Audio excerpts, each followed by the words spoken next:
చంద్రబాబు నాయుడు గారు ముఖ్యమంత్రిగా, పవన్ కళ్యాణ్ గారు ఉప ముఖ్యమంత్రిగా, భారతీయ జనతా పార్టీ, జనసేన, తెలుగుదేశం పార్టీ సారథ్యంలో కూటమి కూటమి ప్రభుత్వం ఏర్పడింది.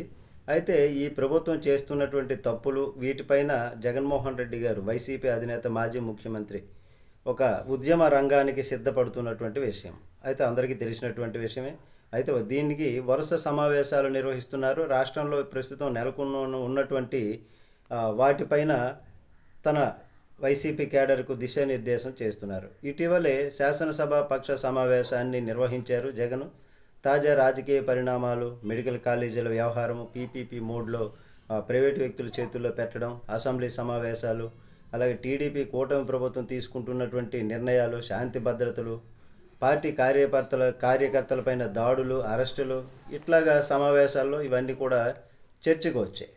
అయితే తాడేపల్లిలోని పార్టీ కేంద్ర కార్యాలయంలో జరగబోయే ఈ సమావేశానికి పార్టీ రీజనల్ కోఆర్డినేటర్లు, ఎంపీలు, ఎమ్మెల్యేలు, ఎమ్మెల్సీలు, రాజకీయ వ్యవహారాల కమిటీ సభ్యులు, జిల్లా పార్టీ అధ్యక్షులు అందరూ కూడా హాజరయ్యారు. వారితో పాటు ప్రతి పార్లమెంటు, అసెంబ్లీ నియోజకవర్గానికి సంబంధించినటువంటి పరిశీలకులు, సమన్వయకర్తలు కూడా పాల్గొన్నారు. వారందరూ కూడా తప్పనిసరిగా భేటీకి హాజరు కావాలని జగన్మోహన్ రెడ్డి గారు ఆదేశించారు.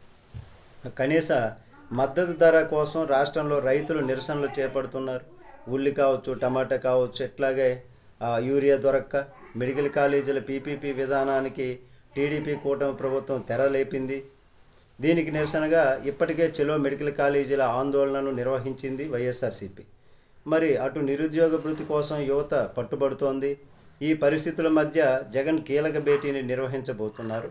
అయితే ఈ సమావేశంలో పార్టీ వ్యూహ రచన, భవిష్యత్ కార్యాచరణపై ముఖ్యమైనటువంటి నిర్ణయాలు వెలువడేటటువంటి అవకాశం ఉంది. ఏది ఏమైనా కానీ మెడికల్ కళాశాలల విషయంలో మాత్రం వెనక్కి తగ్గే పరిస్థితి లేదు అంటూ వైసీపీ అయితే ఇప్పుడు దృఢంగా ఉంది. ప్రజలకు న్యాయం జరగాలి, సంక్షేమం జరగాలి, ఉచిత విద్య కావాలి, అట్లాగే ఉచిత వైద్య సదుపాయం కూడా ఉండాలి అనుకుంటే మెడికల్ కళాశాలలు ప్రభుత్వ రంగంలోనే ఉండాలి అనేటటువంటి విధంగా వారు భావిస్తున్నటువంటి విషయం.